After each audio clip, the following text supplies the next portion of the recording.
Alamin naman natin ang sitwasyon sa Dipakulaw, Aurora kung saan ilang kalsada at bahay ang nawasak sa kasagsagan ng Bagyong Uwan.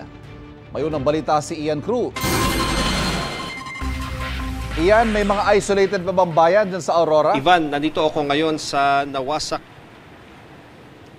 Nandito nga ako ngayon sa nawasak na bahagi nitong National Road dito sa Dipakulaw, Aurora. Ang magandang balita, Ivan, ay sa ngayon nga nadadaanan na itong bahaging ito, pero Ivan, talagang pahirapan pa rin dahil nga ang nangyayari kasi maraming bato doon sa mga daraanan, kaya yung mga small vehicles gaya ng mga kotse kanina hindi muna pinatutuloy. At dahil dyan, Ivan, yung tanong mo kung may mga isolated pa ba, sa ngayon dahil nga nabuksan na ito, makatutuloy na papunta doon nga sa Dinalungan kung saan naglandfall yung bagyo, yung Kasiguran at yung pinakadulo yung bayan ng Dilasag. Ang nangyari kasi dito, Ivan, sa kalsada na to, sa tindi ng daluyong o storm surge na tumama rito sa pagdaan ng super bagyong Uwan, nawasak yung seawall ng kalsada kaya nasira at tila nagkadurog-durog din yung highway na ito.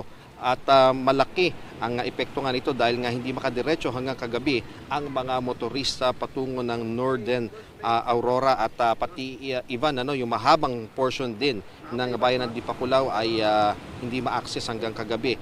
At marami rin, Ivan, dito sa side dito ay may mga kainan at may mga tahanan na wasak din at ayon lang sa mga residente, mabuti daw at nakalikas sila bago talaga tuluyang tumaas yung storm surge kaya walang napahamak dito, Ivan.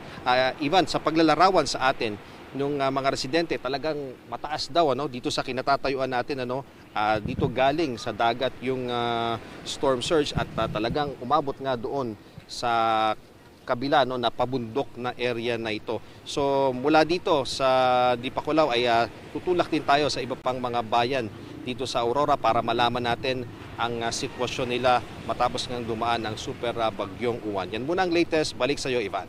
Ingat kayo. Maraming salamat, Ian Cruz. Kapuso, huwag magpapahuli sa latest news and updates. Mag-iuna ka sa balita at mag-subscribe sa YouTube channel ng GMA Integrated News.